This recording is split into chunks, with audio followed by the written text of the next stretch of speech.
La tensegridad, o conocido también como tensegrity, esta palabra proviene de la contracción de integrity y tensional, que fue acuñada por Fuller a principios de los años 60. Este se define a partir del equilibrio de fuerzas de tracción y compresión. Las geometrías de tensegridad se caracterizan por tener barras de compresión discontinuas que se mantienen en equilibrio mediante cables tensados. El equilibrio se genera ya que todas las fuerzas de compresión y tracción están perfectamente distribuidas y hace que trabajen conjuntamente cuando la forma estructural se garantiza, porque finalmente el sistema es cerrado y autoequilibrado. Natural. Cuando hablamos de Y el equilibrio equilibrio dinámico, estático es cuando una cuando las estructura fuerzas se sobre un encuentra en objeto es reposo. igual a cero, y hay dos clases. Equilibrio dinámico se refiere a un movimiento o aceleración y es intervenida por un objeto natural. Equilibrio estático, cuando una estructura se encuentra en reposo. Las barras en el contexto de estructuras son elementos lineales con un papel crucial en la resistencia y estabilidad de una construcción, abordando y transmitiendo cargas para mantener la integridad de la estructura. Estas barras están diseñadas para soportar fuerzas de tracción, compresión y en algunos casos torsión. Por ejemplo, en el tensegrity están siendo usados como apoyo para mantener la estructura estable y estática, pero dependiendo de los requisitos de la estructura y las cargas a las que estarán expuestas, las barras pueden ser fabricadas de diferentes materiales como acero, concreto reforzado, madera, entre otros. Bueno, los cables son elementos flexibles que se pueden llegar a encontrar dentro de algunas estructuras. Es importante mencionar que los cables no constituyen una estructura autoportante por sí mismos, por lo que necesitan de otros sistemas estructurales para lograr funcionar de una manera correcta. Es importante también mencionar que los cables trabajan meramente a tensión. Un ejemplo donde logramos ver esto es en la Warner Tower. Esta sigue algunos criterios del tensegrity y está formada por barras a compresión y algunos cables a tracción, de tal forma que si llegáramos a eliminar o a quitar alguno de estos cables, la estructura colapsaría completamente. Podemos ver algunos de estos cables marcados por flechas rojas en la imagen número 2. Tensión. La tensión se refiere a la fuerza que tiende a estirar o alargar un material o una estructura. Esta es una fuerza que actúa en direcciones opuestas, tirando los extremos del material. En arquitectura, la tensión puede ser causada por factores como el peso de una estructura, cargas de viento, cargas de nieve y otros tipos de carga vertical.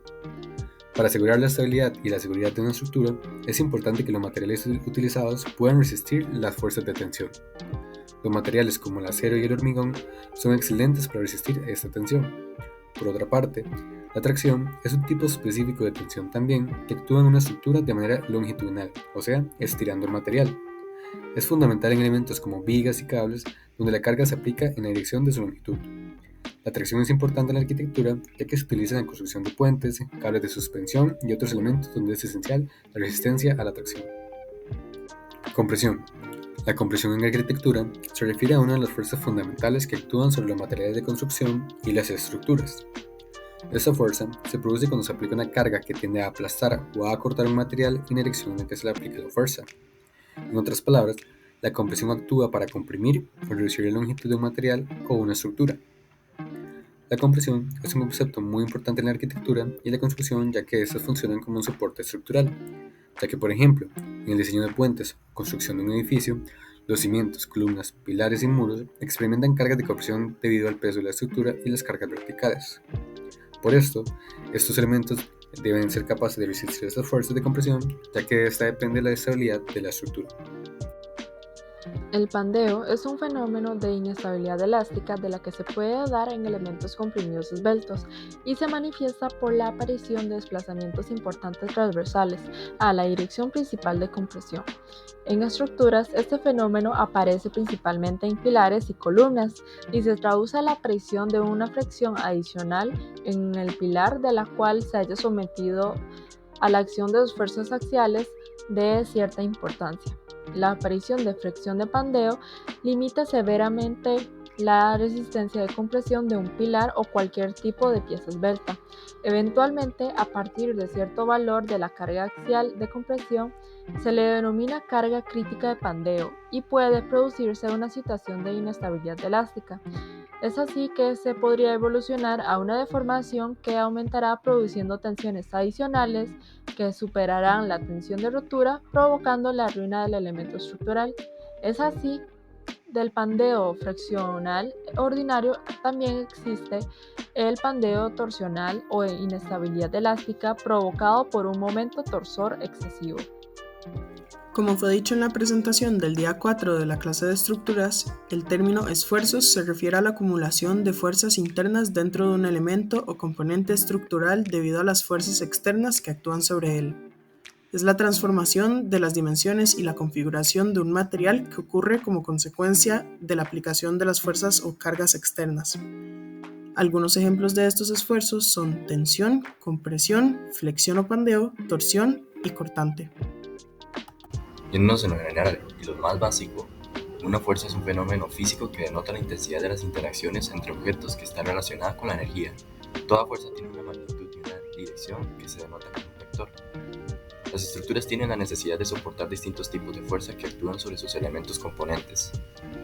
Las fuerzas tienen los siguientes orígenes. Debido a su propio peso, cada estructura se sostiene por sí misma, el movimiento que compone el sistema, agentes externos al sistema y, cuando una estructura resiste una deformación, significa que es rígida.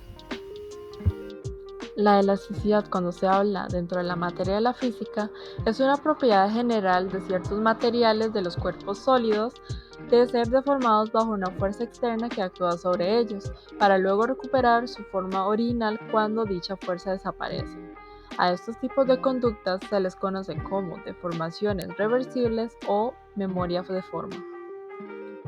De acuerdo con el trabajo de fin de grado de Javier Romero Garduño, publicado en el 2015 titulado Soluciones estructurales con mallas de aspensión, las mallas de aspensión son estructuras que basan su rigidez en un estado de esfuerzos previos que autopretensan el conjunto, transmitiendo fuertes tracciones a los apoyos.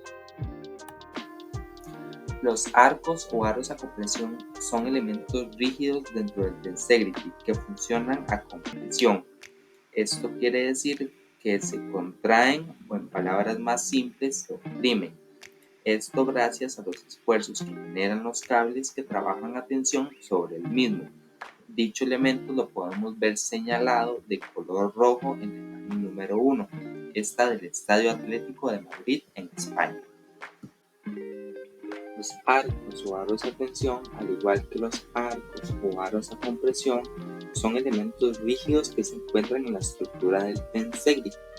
Pero a diferencia de los arcos a compresión, los arcos a tensión trabajan con tracción, aumentando su tamaño, por decirlo de una forma, debido a que los cables vienen hacia afuera de él. Lo vemos señalado en rojo en el número 1 del Suncoast Dome. Para comprender un poco mejor el tema, veremos esta ejemplificación del Estadio Atlético de Madrid, donde el aro azul representa el arco o el aro de compresión, el rojo representa el arco o el aro de tracción y las líneas verdes representan los cables radiales que también trabajan a tracción. Podemos ver cómo los cables jalan del aro azul, pero al mismo tiempo jalan del aro rojo, generando así un esfuerzo de tracción y permitiendo que todo esté en perfecto equilibrio.